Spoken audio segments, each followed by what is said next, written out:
Hello बच्चों, एक बार फिर स्वागत है आपका मेरी क्लास में। आज से एक ऐसी सीरीज स्टार्ट कर रहे हैं जिसे केमिस्ट्री का हार्ट भी बोल सकते हैं। कुछ ऐसे टॉपिक्स अगर उन्हें पढ़ लिया तो समझ लो आधी से ज़्यादा केमिस्ट्री वैसे ही क्लियर हो जाती है। कौन कौन से टॉपिक्स होते हैं? आयोनाइजेशन पोटेंशियल है, इलेक्ट्रॉन नेगेटिविटी है, एटॉमिक रेडियस है, इलेक्ट्रॉन एफिनिटी है, या फिर इंडक्टिव इफेक्ट बोल सकते हैं, मीजोमेरिक इफेक्ट बोल सकते हैं। ये सारे टॉपिक्स होते हैं। तो आज सबसे पहले हम जो टॉपिक स्टार्ट कर रहे हैं वो हमारा आयोनाइजेशन पोटेंशियल, आयनन विभव। ये क्या होता है? बहुत ही इंपॉर्टेंट टॉपिक है। 11th 12th बीएससी किसी भी लेवल का अगर आपका केमिस्ट्री है तो उसमें इस तरह के टॉपिक्स पूछे जाते हैं। इन टॉपिक्स के बहुत सारे एप्लीकेशंस होते हैं। तो यहाँ पर आयोनाइजेशन पोटेंशियल की बात करते हैं कि आयनन विभव होता क्या है। ठीक है, एक सिंपल सी तो इसकी डेफिनेशन है। वो डेफिनेशन मैं आपको बताऊं कि किसी भी विलगित गैसीय परमाणु के बाह्य कोश से एक इलेक्ट्रॉन को बाहर निकालने के लिए, ठीक है, क्या है बेटा? आयनन करना है। आयनन का क्या मतलब होता है? उसमें से इलेक्ट्रॉन निकालो, आयनन अपने आप उसका हो जाएगा। ठीक है, आप क्या करेंगे? यहां पर एक इलेक्ट्रॉन को बाहर निकालेंगे, ठीक, और एक इलेक्ट्रॉन को बाहर निकालने के लिए आपको जितनी एनर्जी देनी पड़ेगी उसी एनर्जी को आयनन विभव बोलते हैं, आयनन ऊर्जा बोलते हैं, आयोनाइजेशन एनर्जी बोलते हैं। ठीक है, अब यहां पर एक शब्द आया विलगित गैसीय परमाणु, आइसोलेटेड गैसियस एटम होता है। इस आइसोलेटेड का क्या मतलब है? इस विलगित का मतलब है सिंगल होना चाहिए। मैंने एक एटम ले लिया, मान लो वो एटम M है, ये सिंगल होना चाहिए। सिंगल होने से मतलब है ये इस तरह से नहीं होना चाहिए, M2 नहीं होना चाहिए, जैसे होता है ना O2 होता है, H2 होता है, ये नहीं होने चाहिए। अकेला होना चाहिए। ऑक्सीजन है तो ऑक्सीजन है, हाइड्रोजन है तो सिर्फ H होना चाहिए। ठीक, ये तो मतलब होता है विलगित का। अब ये जो विलगित गैसीय परमाणु है, इसके बाह्य कोश से आपने एक इलेक्ट्रॉन निकाला। जब एक इलेक्ट्रॉन को आपने निकाल दिया तो एक इलेक्ट्रॉन निकालना तो इस पे क्या आया? एक प्लस आया, तो आयनन हो गया इसका। ठीक, तो एक इलेक्ट्रॉन को बाहर निकालने के लिए जितनी एनर्जी की आवश्यकता होती है उसी को आयोनाइजेशन एनर्जी या आयनन विभव कहते हैं। इसे आईपी या आईई से प्रदर्शित करते हैं। ई मतलब energy, ionization energy, ionization potential. ठीक, अगर आपने एक इलेक्ट्रॉन बाहर निकाला है तो वो कहलाएगा प्रथम आयनन विभव। उसे लिखेंगे IE1 से, ionization energy, first ionization energy. ठीक, अगर यहीं पर आपसे कहा जाए सेकंड क्या होगी, तो सेकंड आप इस M+ में से एक इलेक्ट्रॉन को निकाल दो। अब आपको सेकंड आयोनाइजेशन एनर्जी देखनी है तो M+ लिया, एक इलेक्ट्रॉन और निकाल दिया। देखो M+ ये पहले से था, एक इलेक्ट्रॉन और निकल गया तो इस पे कितने आ गए? 2+ आ गए। तो 2 इलेक्ट्रॉन बाहर निकालने के लिए जो एनर्जी दी जाएगी वो आपकी कहलाएगी सेकेंड आयोनाइजेशन पोटेंशियल, द्वितीय आयनन विभव। यहां पर याद रखना, डायरेक्ट किसी एटम से दोनों इलेक्ट्रॉन नहीं निकलेंगे, एक बार में एक इलेक्ट्रॉन ही निकलेगा।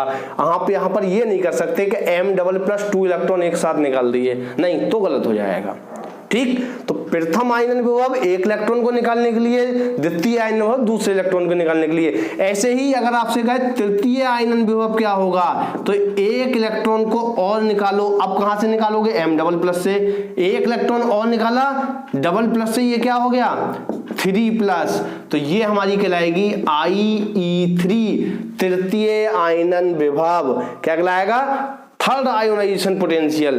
क्लियर है? तो आयनन विभव क्या होता है ये आपको समझ में आ गया। बहुत सारी बातें हैं इसमें, देखते हैं एक एक करके। देखो, आयनन विभव का मतलब समझ लो, किसी विलगित गैसीय परमाणु से एक इलेक्ट्रॉन को बाहर निकालने के लिए जितनी एनर्जी देनी पड़ती है वो आयनन विभव कहलाती है। प्रथम आयनन विभव कहलाएगा एक इलेक्ट्रॉन निकाला, द्वितीय 2 निकाले, तृतीय 3 इलेक्ट्रॉन निकाले, एक बार में एक ही निकलेगा। ठीक है, अब क्वेश्चन पूछा जाता है, बताओ प्रथम आयनन विभव, द्वितीय आयनन विभव और तृतीय आयनन विभव में किसका मान ज्यादा होता है? आपसे पूछा जाएगा प्रथम, द्वितीय, तृतीय में कौन से आयनन विभव का मान ज्यादा होगा? तो तृतीय आयनन विभव का ज्यादा होता है द्वितीय से, द्वितीय का ज्यादा होता है प्रथम से, ये क्रम रहता है। तो third ionization energy is more than second, then primary, यानी कि फर्स्ट।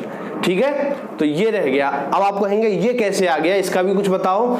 इसका ये मतलब है, मान लो कोई हमारा सेल है, ये न्यूक्लियस है, न्यूक्लियस के बाहर ये सेल होते हैं, इलेक्ट्रॉन्स होते हैं, यहां पर कुछ इलेक्ट्रॉन रखे हुए हैं, मान लो 2 इलेक्ट्रॉन है, ठीक, तो यहां अंदर वाले में भी इलेक्ट्रॉन होंगे।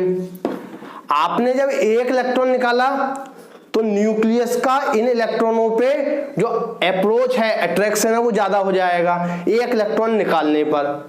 ठीक, तो 1 इलेक्ट्रॉन निकाला तो फर्स्ट कहलाया।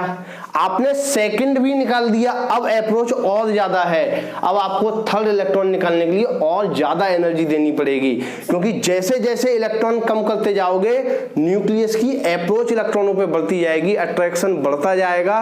जब अट्रैक्शन बढ़ेगा, न्यूक्लियस इलेक्ट्रॉन को खींचेगा, आप बाहर निकालोगे तो एनर्जी कैसी देनी पड़ेगी, बहुत ज्यादा देनी पड़ेगी, और एनर्जी ज्यादा देना ही क्या कहलाती है, आयनन ऊर्जा कहलाती है। तो तृतीय आयनन विभव इसीलिए ज्यादा होगा, मान लो 2 इलेक्ट्रॉन निकाल दिए, अब तो इन पे बहुत ज्यादा अट्रैक्शन होगा न्यूक्लियस का, ये न्यूक्लियस इलेक्ट्रॉनों को खींचेगा, आप निकालोगे तो एनर्जी क्या देनी पड़ेगी, ज्यादा देनी पड़ेगी। इसलिए तृतीय आयनन विभव का मान हमेशा द्वितीय और प्रथम आयनन विभव से अधिक होता है। ठीक है, तो ये आपका क्लियर हो गया आयनन विभव कि आयनन विभव क्या होता है। कुछ और बातें बताता हूं इसके बारे में। देखिए, अब आयनन विभव के बारे में कुछ और बातें क्या है। एक तो ये हो गया कि प्रथम, द्वितीय, तृतीय वाला हो गया आयनन विभव। ठीक, अब आयनन विभव में ये आता है कि इन वेरिएशन इन पीरियड्स, जो आपके आवर्त होते हैं, आवर्त में कैसे चलते हो आप, जो हमारी पीरियोडिक टेबल है उसमें आवर्त में कैसे चलते हैं हम, लेफ्ट टू राइट, बाएं से दाएं चलते हैं। आपसे पूछा जाएगा बाएं से दाएं चलने पर आयनन विभव क्या होता है, आयनन विभव इंक्रीज होता है, बढ़ता है। भाई बाएं से दाएं चलने पर आयनन विभव बढ़ता है। और वेरिएशन इन ग्रुप्स, ग्रुप्स में क्या होगा, ग्रुप्स में डिक्रीज होगा, ग्रुप्स में क्या हो जाएगा, घट जाएगा। आवर्त में तो आप बाएं से दाएं चलेंगे तो आयनन विभव बढ़ेगा, और वर्ग में आप ऊपर से नीचे चलते हैं तो ऊपर से नीचे चलने पर डिक्रीज हो जाएगा। रीजन क्या है इसका, जब आप ऊपर से नीचे चलते हैं तो आपके कोषों की संख्या बढ़ती जाती है। जब कोषों की संख्या पहले इतनी थी तो इलेक्ट्रॉनों का अट्रैक्शन ज्यादा होगा, और नीचे बढ़े तो यहां हो गया अट्रैक्शन कम, आप आसानी से निकाल सकते हो, और नीचे बढ़े तो और ज्यादा हो गया। ठीक, तो इलेक्ट्रॉनों का अट्रैक्शन न्यूक्लियस के थ्रू कम होता चला जाता है ग्रुप्स में, इसलिए ग्रुप्स में आसानी से इलेक्ट्रॉनों को निकाला जा सकता है, आयनन विभव डिक्रीज होता है। ठीक है, एक बात यहां से ये क्लियर हो गई आपकी। थैंक यू दोस्तों, उम्मीद है कि आपको ये वीडियो भी समझ में आ गई होगी कि आयनन विभव किस तरह से निकाला जाता है।